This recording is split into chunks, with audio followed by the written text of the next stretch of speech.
ठीक है। तो होपफुली मैंने जितना बताया उतना आप लोगों ने प्रैक्टिस किया होगा कि एक एप्लीकेशन बनाते हैं जिसमें टेबल में दिखाएंगे, और वहाँ से एक मेथड कॉल करते हैं रिमूव आइटम, और वो क्या करेगा, वहाँ से आइटम को रिमूव करेगा।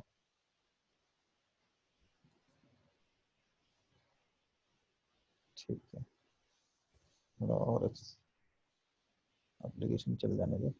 ये हमारा एप्लीकेशन। ठीक है, पीपीटी को खोल लेते हैं।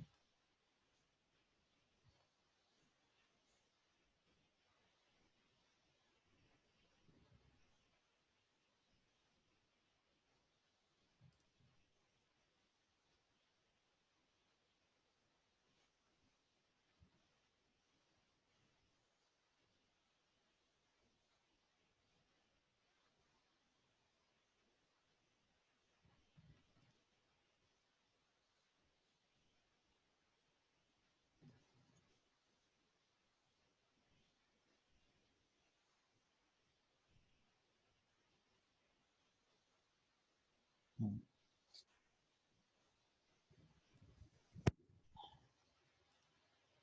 ठीक है। तो अभी हम लोग क्या करते हैं, फॉर्म वगैरह कैसे हैंडल होता है, फॉर्म वगैरह पे देखते हैं। तो सीन क्या है कि ऐसे पहले रिएक्ट के पुराने वर्जन में, मतलब रिएक्ट दो तरीके के फॉर्म कंट्रोलिंग देता है। एक होता है अनकंट्रोल और दूसरा होता है कंट्रोल। तो अनकंट्रोल में क्या होता है कि जब आप, जैसे आपने नॉर्मल एचटीएमएल फॉर्म बनाया, ठीक है, तो उसमें क्या होगा, नॉर्मल जैसे हमारा एचटीएमएल में फॉर्म बनता है, इनपुट टेक्स्ट हो गया, पासवर्ड हो गया, वैसे ही नॉर्मल बनेगा। और उसके बाद फिर क्या होता है, जब हम फॉर्म सबमिट करते हैं तो हम क्या करते हैं, रिएक्ट रेफ का यूज़ करते हैं। रिएक्ट रेफ का यूज़ करते हैं और वहाँ से हम क्या करते हैं, वो डेटा होती है उसको फाइंड करते हैं फॉर्म का, और उसको सबमिट करते हैं। अगर एग्जांपल देखा जाए, जैसे हम एजेक्स में क्या करते हैं कि फॉर्म सबमिट हुआ, फॉर्म सबमिट पे क्लिक पे हमने क्या किया, एक मेथड कॉल किया, वहाँ पे फॉर्म के आईडी, फॉर्म के नेम से या फॉर्म के आईडी से हमने वहाँ से डेटा निकाला, और फिर उसको हम एजेक्स में भेज देते हैं। ठीक, ये तो नॉर्मल तरीका हो गया। उसके ये क्या होता है, ये अनकंट्रोल्ड वे होता है। ठीक, हम लोग जो यूज़ करते हैं वो कंट्रोल वे यूज़ करते हैं। कंट्रोल वे की यूज़ में क्या होता है कि इसमें टू वे बाइंडिंग होती है। टू वे बाइंडिंग का सेंस होता है कि जैसे अगर इनपुट टेक्स्ट है उसमें हम कुछ भी चेंज करते हैं, तो वो हमारा चेंज क्या होता है, रिकॉर्ड होता रहता है। उसका यूज़ करके हम अपने स्टेट को क्या कर सकते हैं, चेंज कर सकते हैं। ठीक है, तो उसमें कुछ मेथड्स कॉल होते हैं, जैसे ऑन चेंज हो गया, ठीक है, ऑन सेलेक्ट हो गया, डिफरेंट डिफरेंट होते हैं, तो सबके अलग अलग है। ऑन चेंज हो जाएगा, ऑन सेलेक्ट हो गया, ऑन ब्लर, ऑन क्लिक। ठीक है, ये सारे इवेंट बाइंडर होते हैं। तो हम जो फॉर्म बनाएंगे वो हम लोग क्या यूज करेंगे उसमें, control way of control way use करेंगे फॉर्म बनाने के लिए। अभिषेक कब से ज्वाइन करना है, हो तो गया ज्वाइन। ठीक है, तो अभी तक हमारा ये सिंपल सा रिएक्ट एप्लीकेशन था। रिएक्ट एप्लीकेशन हमने ये बनाया था। अब हम क्या करते हैं, एक फॉर्म बनाते हैं जिसमें हम क्या करेंगे, अपने जब भी हम सबमिट करेंगे तो एक नया आइटम होगा जो हमारा क्या हो जाएगा, वो यहाँ पे क्रिएट हो जाएगा। ठीक, तो सिंपल सा जाते हैं कि हमारा टू डू एप्लीकेशन ये रहा, ये हमारा टू डूज की लिस्ट है। तो हम यहीं पर एक फॉर्म बना लेते हैं। डिव क्लास नेम, सिंपल सा रो दे दिया।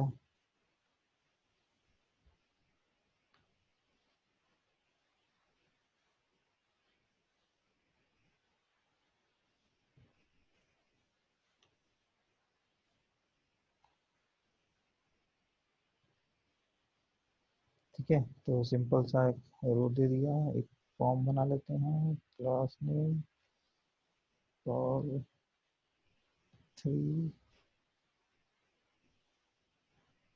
6, और यहाँ बना लेते हैं form,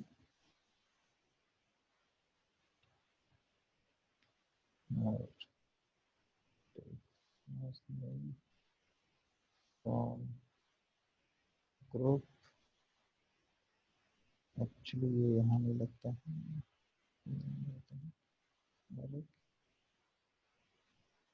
input type text name, name ठीक है, तो हमारा एक ये फॉर्म तैयार हो गया, इसका एक लेबल दे देते हैं,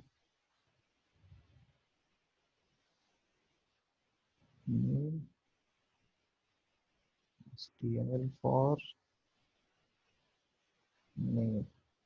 ठीक है, तो नेम आ गया हमारा, थोड़ा सा इसमें, चलो एक और फॉर्म बना लेते हैं हमारे एड्रेस के, एक और बना लेते हैं हमारे एड्रेस के लिए। एड्रेस जो होगा वो क्या होगी, टेक्स्ट एरिया होगी, या फिर आने देते हो इनपुट टाइप टेक्स्ट ही रख देते हैं, और ये चेंज हो जाएगा हमारा एड्रेस।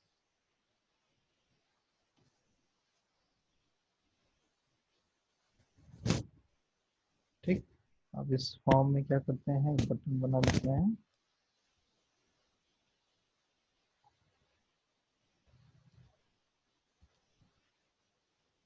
सबमिट।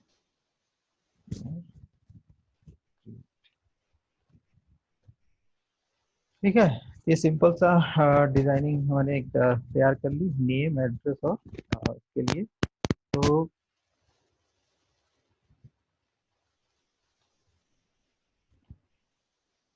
ठीक है, तो अभी हम इसमें कोई वैल्यू अगर लिखते हैं,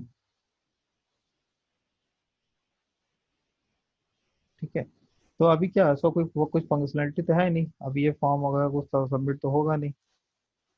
ठीक, तो बाय डिफॉल्ट जो फॉर्म होता है हमारा वो गेट फॉर्म होता है, तो हमारे यूआरएल में रिकॉर्ड लिख इस तरीके से आ गया, इसका मतलब हमारा क्या, वो फॉर्म जो है वो सबमिट हो रहा है।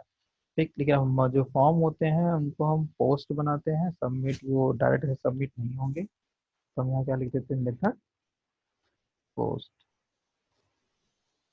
ठीक है, लेकिन अब क्या करना है हमें, डायरेक्ट यहाँ से सबमिट नहीं करना है, हम क्या करते हैं इसको, सिंपल से एग्जांपल ले ले, इसको बटन बना देते हैं, और इस बटन को बनाने से क्या होगा कि हमारा फॉर्म जो है वो सबमिट नहीं होगा, और हम क्या करेंगे, जो हमारा जो डेटा है उसको हम अपने स्टोर में, अपने स्टेट में मेंटेन कर लेते हैं।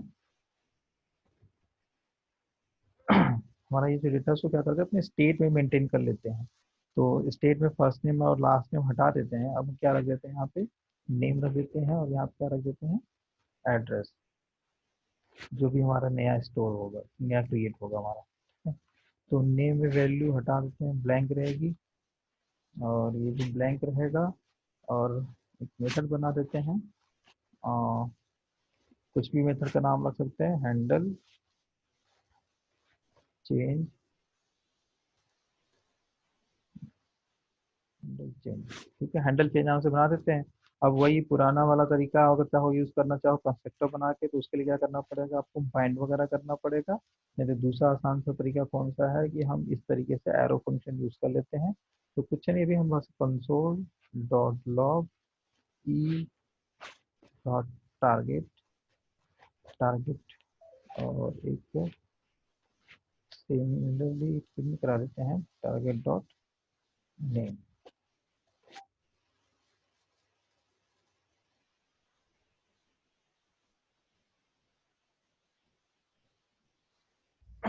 ठीक है, तो एक्चुअली होता क्या है, ये जो ई डॉट टारगेट है वो उसका रिएक्ट से कोई लेना देना नहीं है, ये जो हमारा आता है वो हमारा जावा स्क्रिप्ट और जेक्वेरी की वजह से आता है।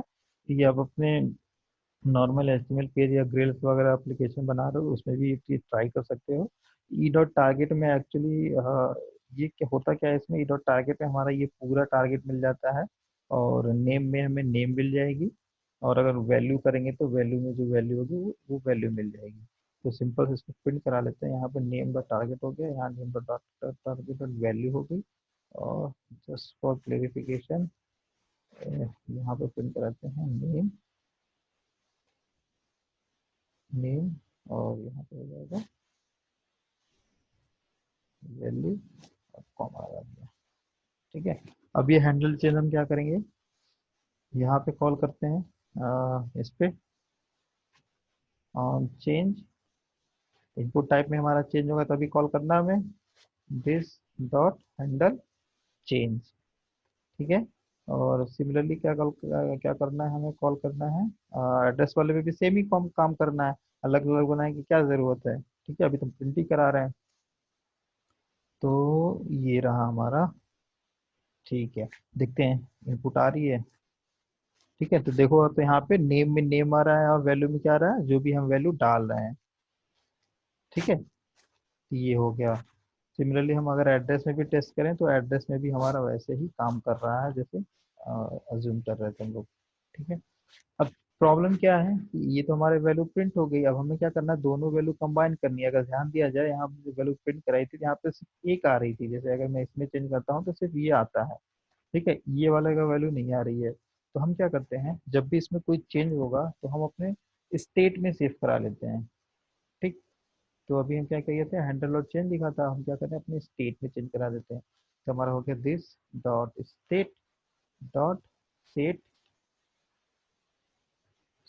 सॉरी ऐसे नहीं लिखते हैं, दिस डॉट सेट स्टेट। ये हो गया हमारा ऐसे करके। अब हम लिखते हैं यहाँ पे E dot target dot name, और यहाँ हो जाएगी E dot target dot value.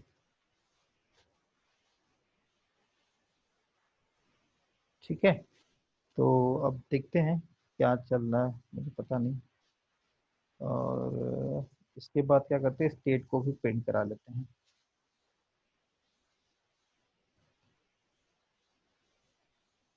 इससे में पता चल जाएगा कि स्टेट में वैल्यू क्या आ रही है।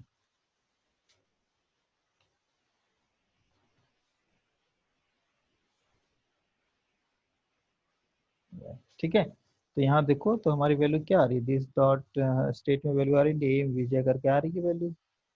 ठीक। थोड़ा गड़बड़ है। गड़बड़ क्या है, अच्छा ठीक है ठीक है, ये तो आइटम से। ठीक है, तो हमारी वैल्यू देखा जाए तो हमारे स्टेट में आ गई। अब हम क्या करेंगे, एड्रेस में भी चेक कर लेते हैं, एड्रेस में भी चेक करते हैं कि एड्रेस में वैल्यू आ रही कि नहीं आ रही। तो देखो अब एड्रेस में भी वैल्यू आ रही है। ठीक।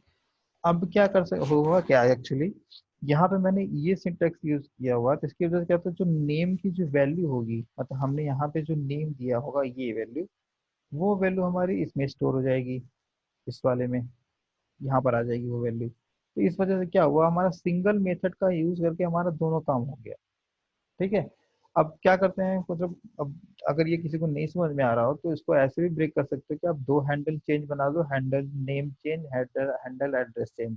ठीक है। और आपने यहाँ से सिर्फ वैल्यू निकाल लो और उस वैल्यू को नेम के बाद वैल्यू नेम वैल्यू डाल दो, एड्रेस में एड्रेस वाली वैल्यू डाल दो। ठीक है, जैसे अगर सिंपल से मैं इसको बोलूँ तो इसको कॉपी कर लेते हैं, यहाँ पेस्ट कर लेते हैं, इसको बोलते हैं हैंडल नेम चेंज, और ये हो जाएगा हैंडल एड्रेस चेंज।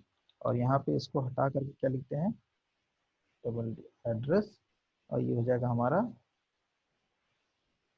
नेम। ठीक है, और एड्रेस हैंडल चेंज यहाँ कॉल हो जाएगा, हैंडल नेम चेंज यहाँ कॉल हो जाएगा। ठीक है, तो ये सिमिलर काम करेगा। बट क्या हुआ कि अब हमारा देखो कोड डुप्लीकेट हो रहा है, कोड हमारा डुप्लीकेट हो गया कि ये मान लो अगर मैं लॉग हटा भी दूं तो भी हमारा क्या हुआ, कोड ये जो है हम ये सेम चीज लिख रहे हैं, यहाँ पे E dot target dot value, यहाँ पे भी लिख रहे हैं E dot target dot value. Log हटा देते हैं। ठीक। तो अब ये देखो प्रॉब्लमेटिक है, जब एक्चुअली होता है क्या, बेस्ट प्रैक्टिस में होता है, जब भी हमारा कोई मेथड है जो सेम काम कर रहा हो तो एक कॉमन मेथड बना लेना चाहिए।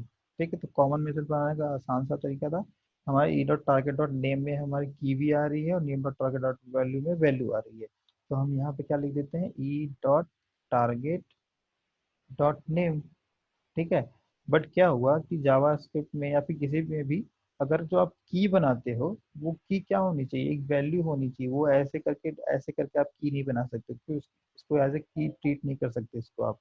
ठीक है, तो इसको एज ए की ट्रीट ना होकर के इसकी वैल्यू एज ए की ट्रीट हो, इसलिए हम लोग ये एरो लगा ये लगा देते हैं।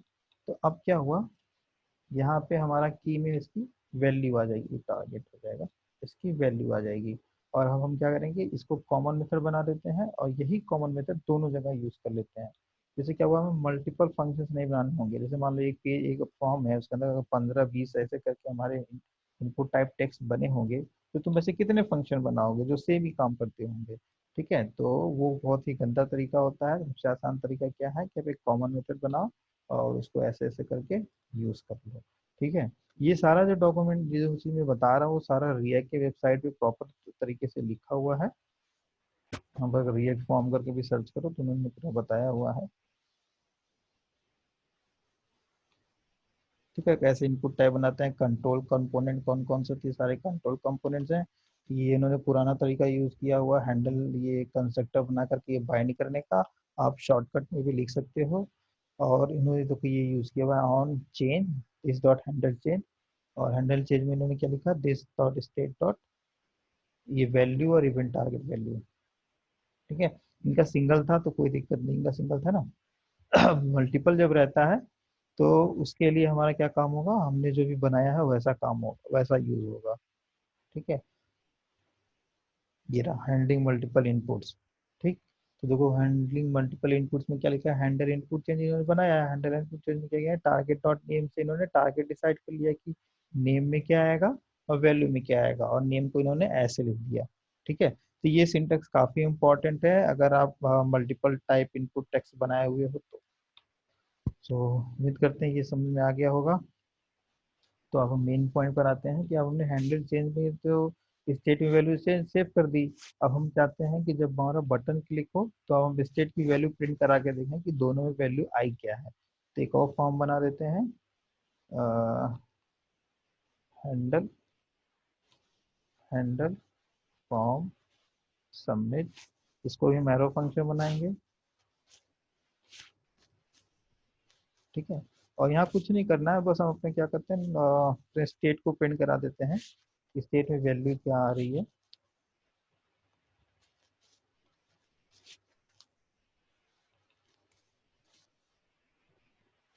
और हम क्या करते हैं अपने बटन क्लिक पे, फॉर्म के बटन क्लिक पे क्या करते हैं, इस हैंडल चेंज को कॉल कर देते हैं।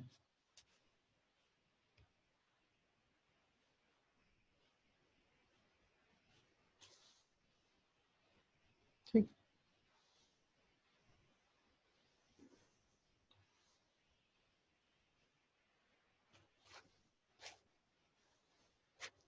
नेम रख देते हैं एक सी, और एड्रेस में कुछ भी ऐसे ऐसे डाल दिया, और क्रिएट।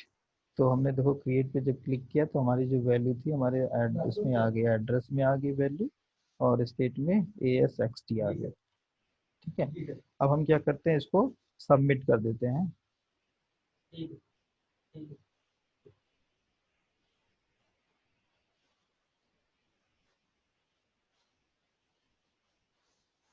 इसको क्या करते हैं, सबमिट वाला काम करते हैं, और सबमिट में क्या करेंगे, अपने इसमें क्या होगी, एक नई वैल्यू इंटर करा देंगे। ठीक, अभी तो ठीक है। तो नई वैल्यू इंटर कराने के हैंडल सबमिट में हमें कुछ करना तो है नहीं, हमें कुछ नहीं करना है। क्या करना है, एक वैल्यू एक ऑब्जेक्ट बनाते हैं, लेट न्यू टास्क करके हमने एक ऑब्जेक्ट बना रहे हैं। ऑब्जेक्ट ऐसे बनता है इसमें, और न्यू टास्क के नेम में क्या आ जाएगा, this dot state dot name आ जाएगा।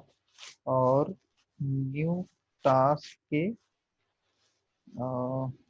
एड्रेस में क्या आ जाएगा, this dot state dot address आ जाएगा। ठीक है, और हम क्या करेंगे, ये जो हमारा आइटम्स है, अब आइटम्स हो गया this, sorry, this dot set state. ठीक है, इसके अंदर हमारा क्या है, आइटम्स करके की है, आइटम्स करके की है, तो इसके अंदर क्या आ जाएगा हमारा,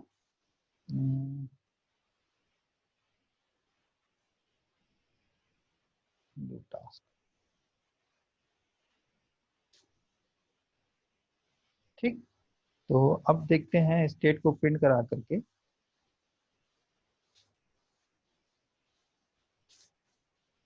यहाँ से हटा देते हैं, यहाँ लगा देते हैं कि देखने की स्टेट। ट्रिपल डॉट का क्या मतलब है, वो अभी मैं एक्सप्लेन करता हूँ, अभी चल जाएगा अगर तो मैं एक्सप्लेन करूंगा, नहीं तो।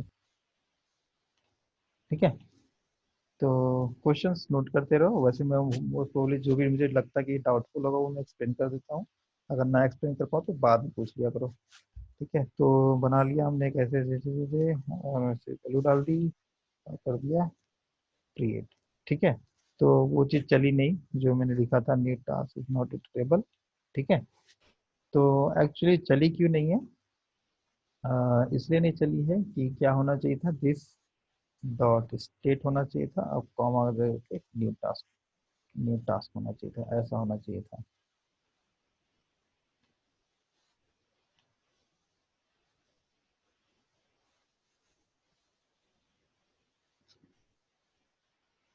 नहीं चली।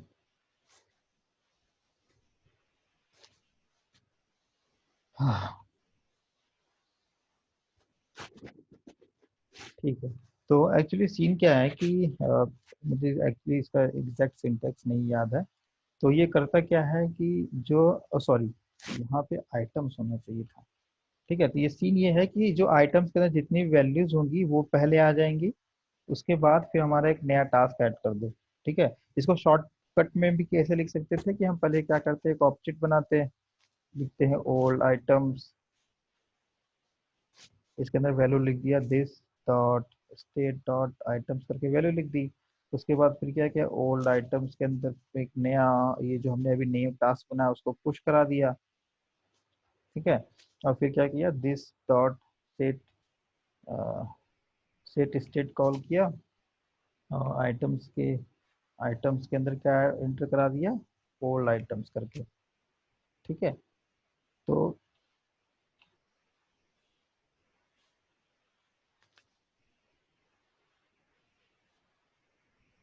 ठीक है, तो ये तो सिंपल सा फ्लो है, तो समझ में आ रहा होगा कि भाई हमने ओल्ड आइटम पहले सारे आइटम्स निकाल लिए, फिर उस आइटम में एक नया आइटम पुश करा दिया, फिर आइटम्स के तो वो वैल्यू सेट करा दी। टेस्ट कर लेते हैं इसको।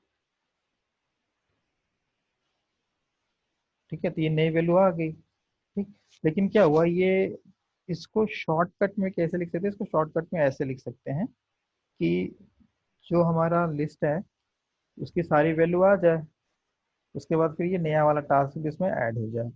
तो देखते हैं ये चल रहा है कि नहीं चल रहा। ये पुराना कुछ कोड हटा देते हैं, इसको रिफ्रेश कर लेते हैं।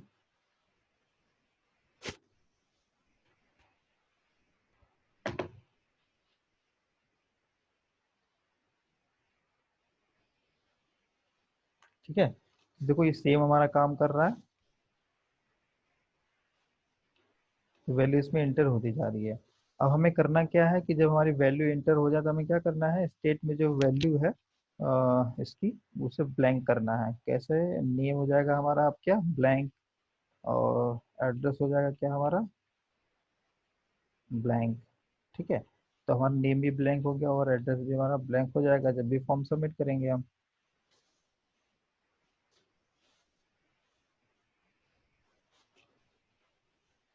ठीक है, नई एंट्री होगी, ऐसे फॉर्म सबमिट टाइम इसमें। ठीक है, तो अभी क्या हुई, हमारी वैल्यू जो होगी वो नहीं हटी। क्यों नहीं हटी, हमने स्टेट तो चेंज कर दिया, बट प्रॉब्लम क्या है, हमने वैल्यू दिखाने के लिए स्टेट का तो यूज किया ही नहीं था। अगर स्टेट का हम ये कोड में हटा नहीं रहा हूँ, तो अगर किसी को ना समझ में आए तो दोनों रेफरेंस के लिए रहेंगे। तो हमने स्टेट का तो यूज किया ही नहीं अपनी वैल्यू दिखाने के लिए, तो हम क्या करते हैं, वैल्यू दिखाते हैं, वैल्यू, वैल्यू में क्या आएगा, this dot state dot name, name में जो होगा वो आएगा। सिमिलरली हमारा यहाँ पे भी हो जाएगा, वैल्यू में क्या आना चाहिए, this dot state dot address. ठीक है, अब देखते हैं आता है वैल्यू। ठीक है, तो अब हमारा वैल्यू भी क्लियर हो गई और यहाँ पे हमारा नया ऐड भी हो गया। इसके पहले हमने वैल्यू तो यूज़ की नहीं थी कि यहाँ से वैल्यू लेकर आओ। ठीक है, तो इसकी वजह से वो वैल्यू स्टेट में चेंज हो जा रही थी, बट जो कि उस स्टेट का हमने यूज़ तो किया ही नहीं था यहाँ पे, इसलिए यहाँ पे वैल्यू क्या हुई, हमारी वैल्यू चेंज नहीं हो रही थी। तो ये एक सिंपल सा फॉर्म का तरीका है। अब अगर ध्यान दिया जाए तो मैंने कहा था कि कोशिश ये करनी चाहिए कि हम जितना ज़्यादा से ज़्यादा कंपोनेंट में ब्रेक कर सकें। तो अब देखा जाए तो हमारा एक पेज है, उस पेज में हमने ये लिस्ट बनाने के लिए तो कंपोनेंट्स का यूज़ कर लिया, लेकिन उसी लिस्ट में, उसी पेज में हमने ये फॉर्म बना दिया है। ठीक है, तो मतलब चलेगा तो ये भी, बट क्या हुआ, ये बेस्ट वे नहीं है, ये प्रॉपर तरीका नहीं है। ठीक है, ठीक। तो प्रॉपर तरीका क्या है कि हमें एक कंपोनेंट बनाना चाहिए और उस कंपोनेंट के अंदर फॉर्म होना चाहिए, और उस फॉर्म का यूज करके हम अपने अंदर जो हमारे टू डूज होंगे उनको अपडेट करना है। ठीक है, इससे क्या हो जाएगा, हमारा एक बार प्रॉप्स और स्टेट फिर से यूज हो जाएंगे। तो अब कहो तो मैं करके दिखा दूं, ठीक है, या फिर अगर आप लोग को लगता है कि आप लोग खुद से कर सकते हो तो सबसे बेस्ट तरीका है। तो मैं ये कोड कर कमिट कर देता हूँ, हालांकि मेरी रिपोजिटरी किसी को दी नहीं है।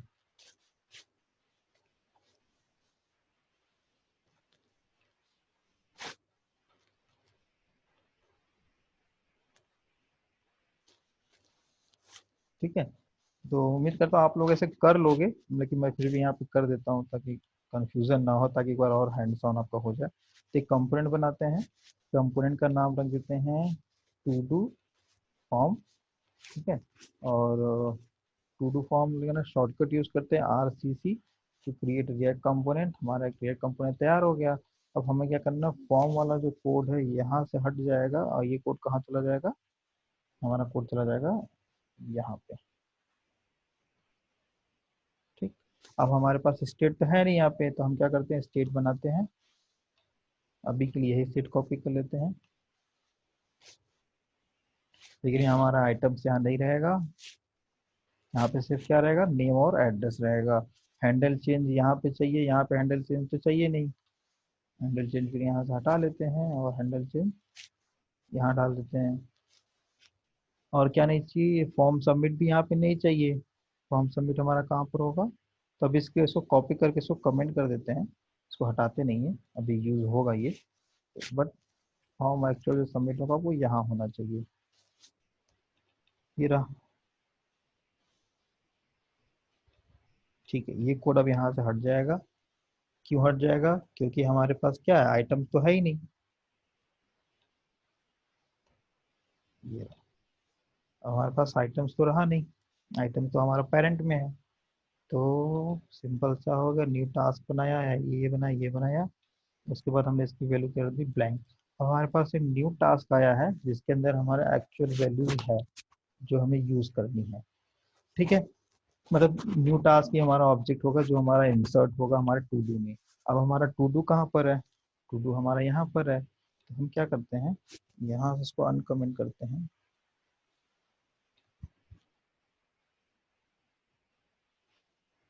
एक सेकंड, delete कर देता हूँ। अनकमेंट करके हम यहाँ पे एक वैल्यू फाइंड कर लेते हैं कि जो नया वाला इंसर्ट होना है, new to do, new to do जो इंसर्ट करना है। और ये वाला कोड यहाँ से हट जाएगा, क्योंकि यहाँ पे हमारे पास ऑब्जेक्ट हमारे चाइल्ड से आएगा जिसको हमें इंसर्ट करना है। ठीक है, ये पुराना कोड लिखा रहेगा, और यहाँ पे नेम और एड्रेस हट जाएगा, क्योंकि यहाँ पे नेम और एड्रेस का कोई यूज नहीं है। और ये न्यू टू डू यहाँ पर आ जाएगा। ठीक है, तो कुछ नहीं किया मैंने, बस क्लियर किया जो कंपोनेंट जिस चीज़ के लिए है बस वो वही काम करेगा।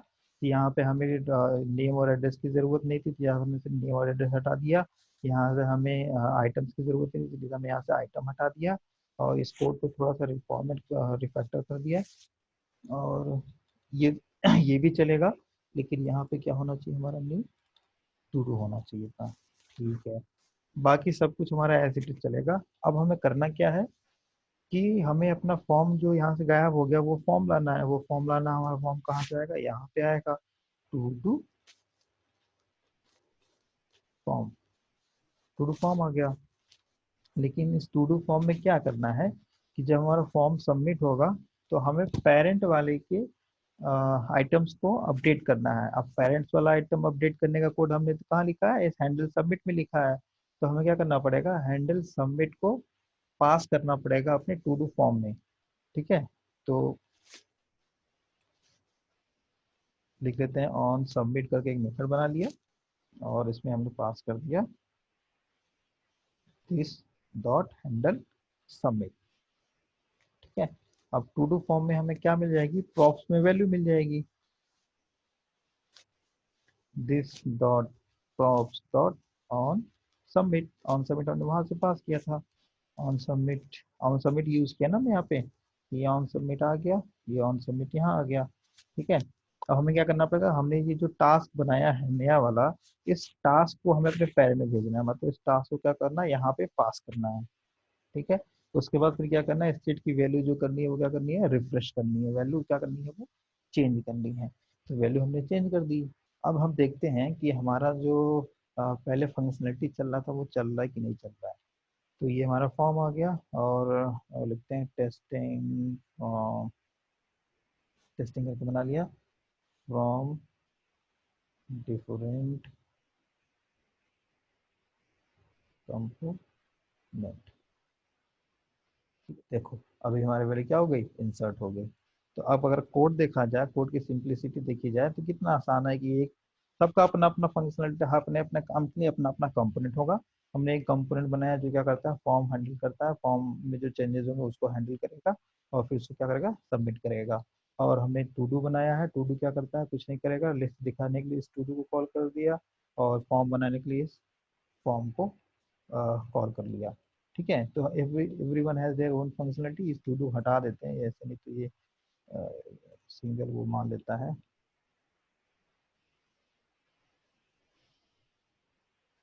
ऐसे टू डू ट्रीट करने लगता है उसको। ठीक है।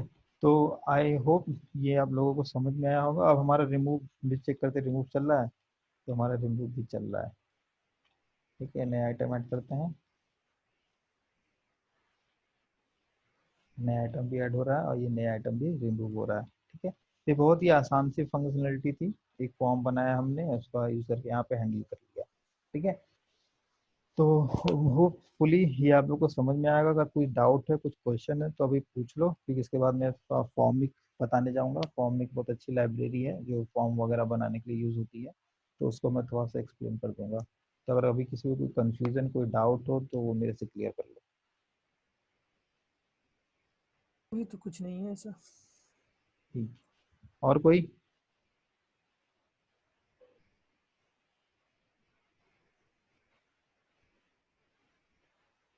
कोई क्वेश्चन है तो तुम्हारे दिमाग में आएगा, वो कोई और नहीं पूछ पाएगा, तो अगर तुम पूछना चाहो तो पूछ सकते हो। ऐसा नहीं है कि मतलब कि ठीक है यार कोई बेवकूफ़ी वाला क्वेश्चन ना हो, ऐसा कुछ नहीं सोचना। सीखने बैठे हो तो जो भी दिमाग में है पूछ सकते हो।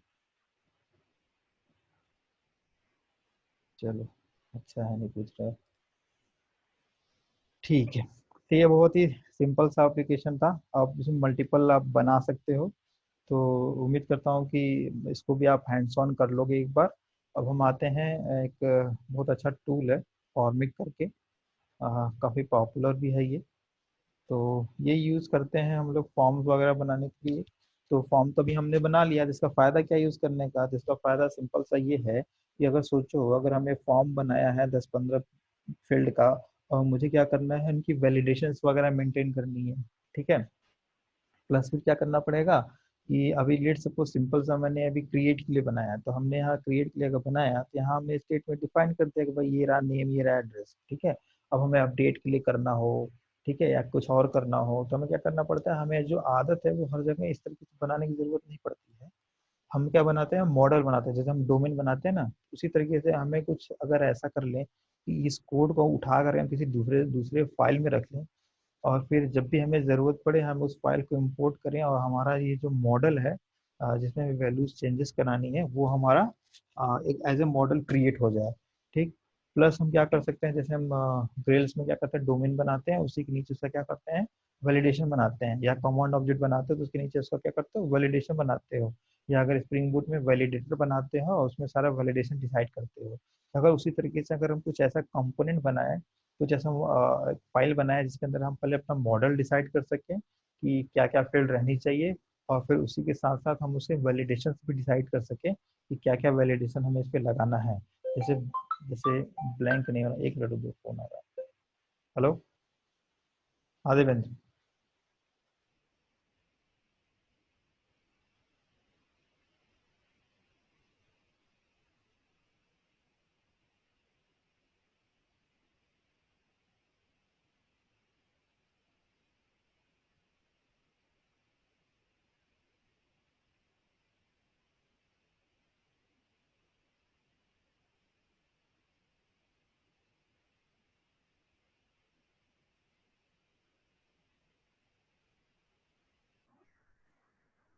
ठीक है। तो उसके लिए बहुत अच्छी सी ये लाइब्रेरी है, फॉर्मिक है। तो इसका यूज़ करके हम फॉर्म वगैरह बनाते हैं। तो इसको पहले क्या करते हैं, सिंपल से इंस्टॉल करते हैं। इंस्टॉल करने के लिए हमें क्या करना पड़ेगा, npm इंस्टॉल फॉर्मिक सेव करना पड़ेगा।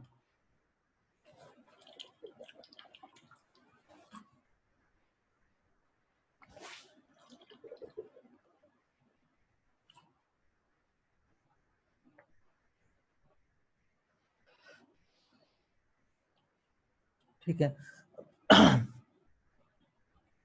और अब ये देखो इन्होंने तरीका दिया हुआ बनाने का।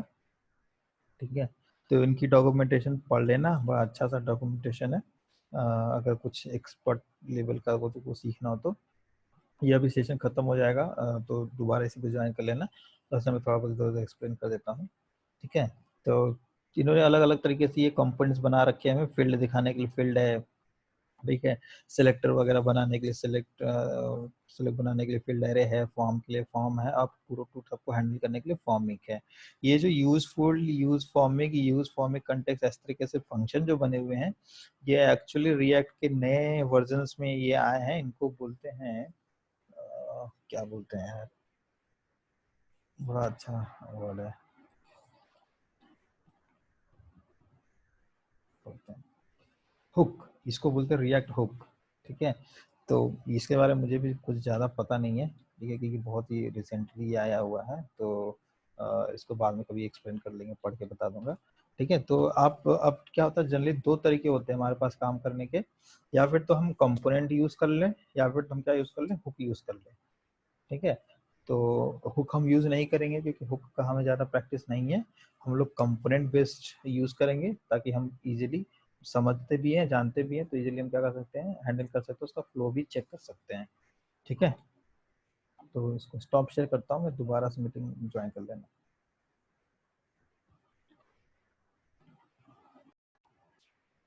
ठीक है। तो ये ऐप इंस्टॉल करते हैं हम लोग, और ऐप में लिख दिया।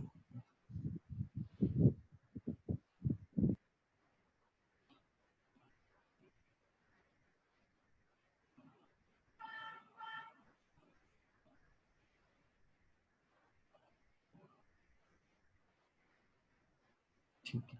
तो अभी यहाँ पे एक और फंक्शन फोल्डर बना लेते हैं, पैकेज डायरेक्टरी। उसको नाम दे देते हैं मॉडल, या नाम सिंपल सा रख देते हैं स्कीमा। ठीक।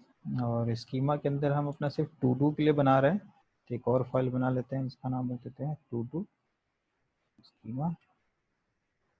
ऐड कर देते हैं, और मैं अपना प्रोजेक्ट एग्जाम्पल खोल लेता हूँ।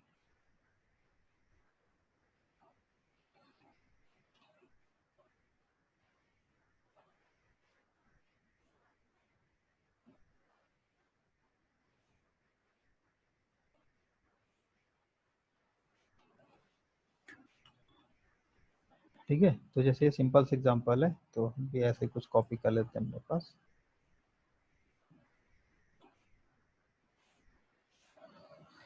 हमें क्या बनाना है, टू डू के लिए बनाना है। तो हमने बना लिया टू डू स्कीमा। और इसके अंदर हमारे पास दो फील्ड रहेंगी, कौन सी, नेम और एड्रेस। ठीक है। और हमने ये अब हमें वैलिडेशन करने के लिए हमने टू डू स्कीमा की जगह क्या बना लिया, टू डू स्कीमा वैलिडेशन बना लिया। और यप डॉट ऑब्जेक्ट करके डॉट शेप करके बनाते हैं। यहाँ हमारे पास क्या आना चाहिए, नेम आना चाहिए, और एड्रेस आना चाहिए। एड्रेस तो है यहाँ पे, इसको बाकी सबको हटा देते हैं। ठीक है। तो देखो बहुत ही आसान तरीका, जैसे हम ग्रिल्स में बनाते थे ना, कस्टम वैलिडेटर्स के अंदर जा करके लिख देते थे भाई ब्लैंक नहीं होना चाहिए, ऐसे नहीं होना चाहिए, वो नहीं होना चाहिए। तो उसी तरीके से यहाँ पे नॉर्मल से तो कोई से मिल गया है कि नेम मैक्स में कितना होना चाहिए, मैक्स में 8, मैक्सिमम 8 कैरेक्टर्स होने चाहिए, मिनिमम में मिनिमम 3 कैरेक्टर होने चाहिए। और can not be blank, required का मतलब हो गया कि इसे ब्लैंक नहीं हो सकता ये। और सिमिलरली हमने एड्रेस के लिए मिनिमम की जरूरत है नहीं, एड्रेस के लिए मिनिमम, हाँ मिनिमम चाहिए। मिनिमम हमें यहाँ पे 5 चाहिए, और बाकी तो ठीक है। अब हम इसको यूज़ कैसे करते हैं उस पर आते हैं। ये इनका इन पे डॉक्यूमेंटेशन इन्होंने दिया हुआ, डॉक्यूमेंटेशन को भी फॉलो कर सकते हो, जैसे ये इस तरीके से इन्होंने वैल्यूएशन बना दिया है। ठीक। अब हम आते हैं अपने सॉरी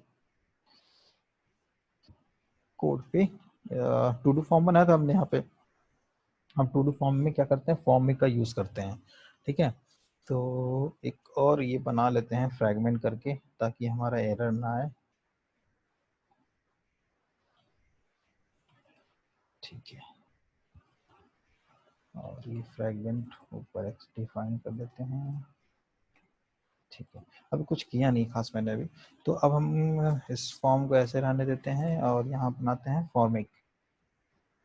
फॉर्मिक, और ये फॉर्मिक को हम इंपोर्ट करना पड़ेगा। और इंपोर्ट करने के लिए सबका अलग अलग अल्ट इंटर करके होता है कमांड, उसमें लाइनक्स उबुंटू वगैरह के लिए, और अगर कोई मैक यूज़र होगा तो उसके लिए ऑप्शन और इंटर है। तो यहाँ पर ऑप्शन आ गया इंपोर्ट करने का। तो आप ये जो शॉर्टकट्स होते हैं इंटेलिजे वगैरह, उनको यूज़ करके अपनी प्रोडक्टिविटी वगैरह बढ़ा सकते हो। तो बहुत इंपॉर्टेंट होते हैं ये शॉर्टकट्स। तो मैंने किया, इसको मैंने इंपोर्ट कर लिया। ठीक है, अब अगर यहाँ पे तुम माउस लेके जाओगे तो इसमें लिखा हुआ है कि does not have required attribute. इसको क्या क्या चाहिए, दो तीन वैल्यू जो होती है इसको, दो तीन रिक्वायर्ड चीज़ें हैं जो हमें देनी पड़ेंगी। पहला कौन सा है, इनिशियल वैल्यूज है। दूसरा वैल्यू क्या है, ऑन सबमिट है। ठीक है, तो हमें क्या देना पड़ेगा, इनिशियल वैल्यूज, और हमें क्या देना पड़ेगा, ऑन और सबमिट देना पड़ेगा। तो ये दो चीजें हमें क्या देंगे, फॉर्मेट में देनी पड़ेगी। अब हमारी इनिशियल वैल्यू है वो कहाँ से आएगी, इनिशियल वैल्यू हमारी होगी, वो हमने जो स्कीमा बनाया है वहां से होगी। ये रही इनिशियल वैल्यू।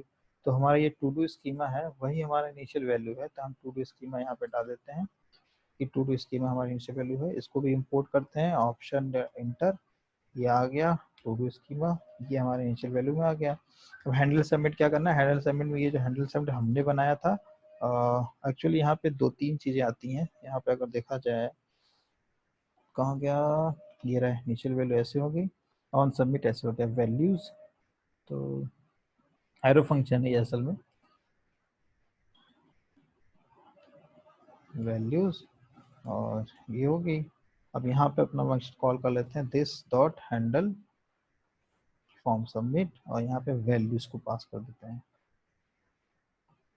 ठीक है, वैल्यूज हमारा ऐसे ट्रीट, ऐसे काम करता है कि जो भी फॉर्म में हमारे वैल्यू इनपुट टेक्स्ट होंगे उनकी सबकी वैल्यू कंबाइन होकर हमारे वैल्यूज में जाती है। और वो वैल्यूज हमने क्या किया, अब हैंडल फॉर्म सबमिट में पास कर दिया है। तो अब हमें हैंडल फॉर्म सबमिट में वैल्यूज एक्सेप्ट भी करनी पड़ेगी।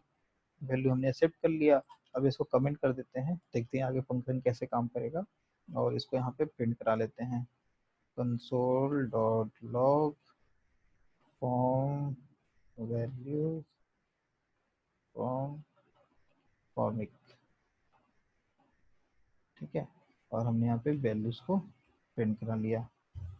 ठीक, तो ठीक है, अब तो हमारा ये फॉर्मिक जो था वो प्रिपेयर हो गया। अब हमें इसके अंदर क्या करना है, अपना फॉर्म बनाना है। ठीक है, तो फॉर्म बनाने के लिए उन्होंने कंपोनेंट दिया हुआ है फॉर्म। फॉर्म इंपोर्ट कर लिया, हमारे पास ऑप्शन आ रहा है कहाँ से करना, फॉर्मिक से इंपोर्ट करना है, और ये फॉर्म हो गया। अब इस फॉर्म के अंदर देखो क्या क्या दिया हुआ, फॉर्म के अंदर हमें फील्ड बनानी होगी, फील्ड तो हम बना लिए, FIELD फील्ड। अब ये फील्ड भी इंपोर्ट कर लेते हैं, इंपोर्ट हो गया फॉर्मिक से। ठीक है, और इसका टाइप क्या होगा, टेक्स्ट होगा, टेक्स्ट होगा। ठीक है, और नेम बहुत ज़रूरी होता है यहाँ पे, नेम, नेम में क्या होगा हमारा, नेम ही होगा। और ठीक है, ये हो गया। अब इसका लेबल भी बनाना चाहो तो लेबल भी बना सकते हो, एक और बना लेते हैं, टेक्स्ट होगा एड्रेस, और नेम में क्या हो जाएगा, एड्रेस, एड्रेस। सिमिलरली ऐसा ही है यहाँ पे, जैसा था वही है। और चाहो तो हम क्या करते हैं ना, इसको ही कॉपी कर लेते हैं, इस पूरे फॉर्म को, और यहाँ पेस्ट कर देते हैं, ये ज़्यादा आसान रहेगा। ठीक है, डिजाइनिंग नहीं करनी पड़ेगी हमें।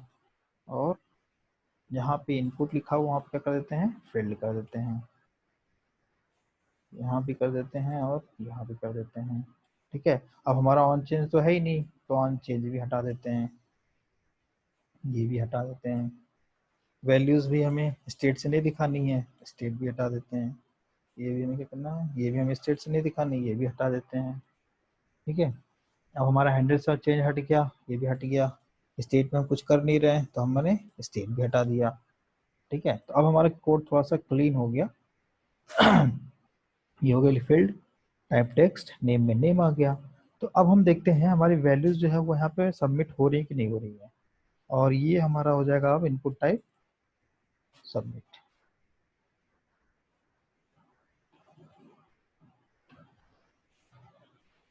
रिफ्रेश कर लेते हैं, फॉर्म आ रहा है, हाँ फॉर्म आ रहा है। देखो अब मैं क्रिएट कर रहा हूँ, कंसोल लगा देता हूँ,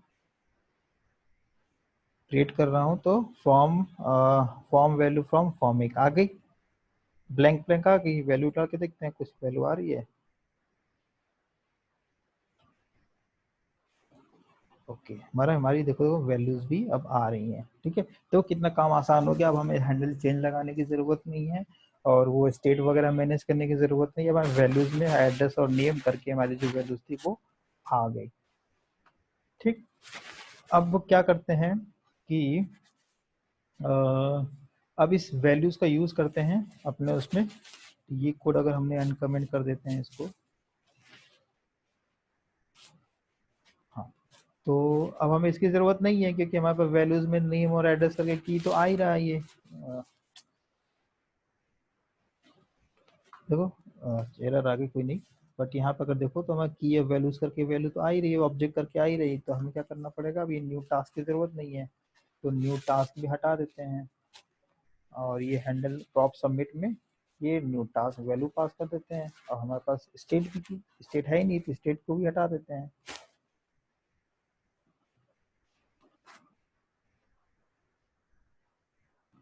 ठीक, तो अब देखते हैं हमारा इंसर्ट वैल्यू हो रहा है कि नहीं हो रहा है।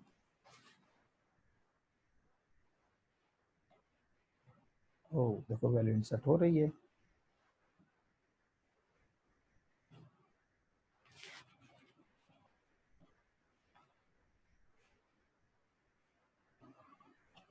ठीक है, अब दो दो वैल्यू इंसर्ट हो रही हैं एक ब्लैंक हो रही है और एक वैसे हो रही है। तो ब्लैंक क्यों हो रही है, क्योंकि देखो फॉर्म वैल्यू फ्रॉम फॉर्म में करके भी हमारे पास एक हिट आ रही है, उसके बाद फिर एक दूसरी हिट आती है फॉर्म वैल्यू डॉट फॉर्म में करके। ठीक है, तो अब इसको देखते हैं कैसे सही कर सकते हैं।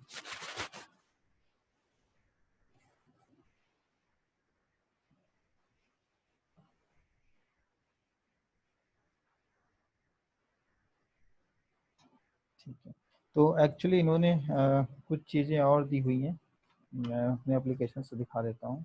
वो उनकी डॉक्यूमेंटेशन में तो मिलेगा, लेकिन कहाँ मिलेगा पता नहीं। पर जो तरीका है वो ऐसा है कि,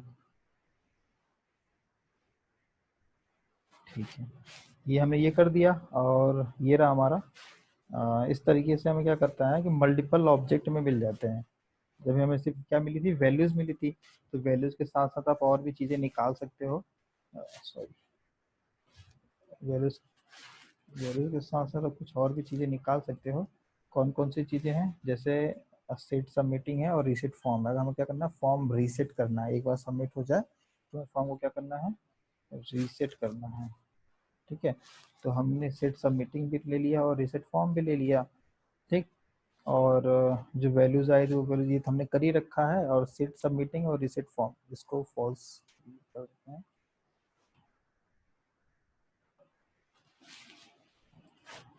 ठीक, रीसेट फॉर्म कॉल कर दिया ताकि हमारा क्या हो जाए, एक बार सबमिट होगा तो हमारा फॉर्म जो होगा वो क्लियर हो जाएगा।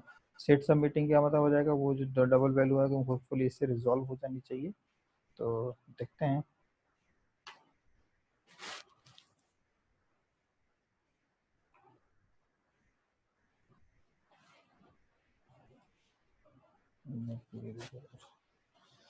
ऐसा कैसे है? विजय, हाँ, वो एरर शायद वो ऑन क्लिक आपने कॉल कर रखा उसकी वजह से आ रही है, वो नहीं करते हैं अच्छा अच्छा, हाँ हाँ, सही बोले सही बोले, ये ऑन क्लिक नहीं कॉल करना होता है यार। ठीक है सही पकड़ गए। दो बार फॉर्म सबमिट हो जा रही है। अब देखते हैं चल रहा है। ठीक है चल रहा है। ठीक है, रीसेट फॉर्म से हमारा क्या हुआ, फॉर्म जो है हमारा वो क्लियर हो गया। ठीक है, हाँ, ये हो गया। अब क्या करना है, अब ब्लैंक सबमिट करें तो देखो ब्लैंक भी सबमिट हो रहा है। तो हमें क्या करनी पड़ेगी, वैलिडेशन लगानी पड़ेगी कि ब्लैंक हमारा जो है वो सबमिट नहीं होना चाहिए। तो उसके लिए हमें क्या करना पड़ेगा, एक नया वो बनाना पड़ेगा, इसके अंदर क्या लिखा हुआ है, वैलिडेशन, वैलिडेशन स्कीमा। ये हमें वैलिडेशन कहाँ से मिलेगा, तो वैलिडेशन स्कीमा हमने पहले बनाया हुआ, क्या बनाया हुआ, टू डू स्कीमा और वैलिडेशन। ठीक है, तो हमारी वैलिडेशन इसमें आ गई। अब हम देखते हैं फॉर्म सबमिट हो रहा है हमारा ब्लैंक। ठीक, तो अब हमारा ब्लैंक फॉर्म सबमिट नहीं हो रहा है। ठीक है, लेकिन अगर फॉर्म सबमिट करें तो फॉर्म सबमिट हो रहा है। तो अब सीन क्या है कि हमारा फॉर्म तो सबमिट नहीं हो रहा है, लेकिन पता कैसे चलेगा प्रॉब्लम क्या है, तो हमें क्या करना पड़ेगा, एरर्स दिखाने पड़ेंगे। तो एरर दिखाने के लिए इन्होंने एरर डिस्प्ले करके कंपोनेंट दे रखा हुआ है, सिंपल सा हम उसको देख लेते हैं। ये रहा एरर मैसेज, और इसको कॉपी करके लेट सपोज हमें यहाँ एरर मैसेज दिखाना, तो यहाँ एरर मैसेज लगा दिया, और इसको इंपोर्ट कर लेते हैं एरर मैसेज को। ये रहा इंपोर्ट, और ये नेम में हमारा क्या जाएगा, नेम आ जाएगा। सिमिलरली ये वैल्यू कॉपी करके यहाँ भी पेस्ट कर देते हैं, और नेम में क्या जाएगा, हमारा एड्रेस आ जाएगा। ठीक है, तो अब देखते हैं, तो देखो अब हमारा जो मैसेज था वो मैसेज भी आने लगा है। ठीक है, तो अब हम लिख टाइप करते हैं, तो कैन नॉट ब्लैंक जो था वो हट गया। मिनिमम 3 कैरेक्टर होने चाहिए, 3 कैरेक्टर आ गए। अब मैक्सिमम कितने होने चाहिए, मैक्सिमम 8 कैरेक्टर होने चाहिए। तो इस तरीके से हमारा क्या होगा, वैलिडेशन भी काम करने लगा। और यहाँ पे भी देखो तो इसी तरीके से हमारा क्या होता है, वैलिडेशन काम करने लगा, और ये जो फॉर्म सबमिट करोगे तो फॉर्म भी सबमिट होने लगा। ठीक, तो अब ये देखो बहुत ही ज़्यादा क्लीनर वे हो गया। फॉर्मिक है हमारा जो सब कुछ हैंडल कर लेगा। हमें क्या करना है, सिर्फ ये फॉर्म बनाना है, और ये 2 चीज़ें लगानी है एरर वगैरह के लिए, इसके लिए।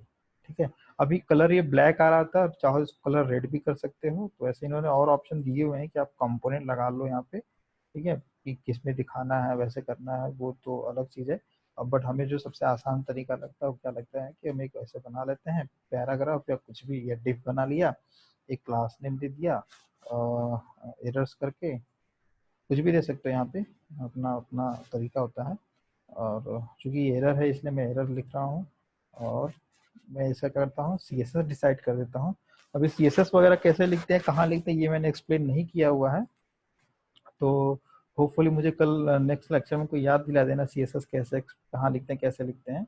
अभी के लिए मैं कुछ नहीं करता हूँ, मैं index dot H T M L था, उसमें जा करके एक स्टाइल बना लेता हूँ और वहाँ कर देता हूँ।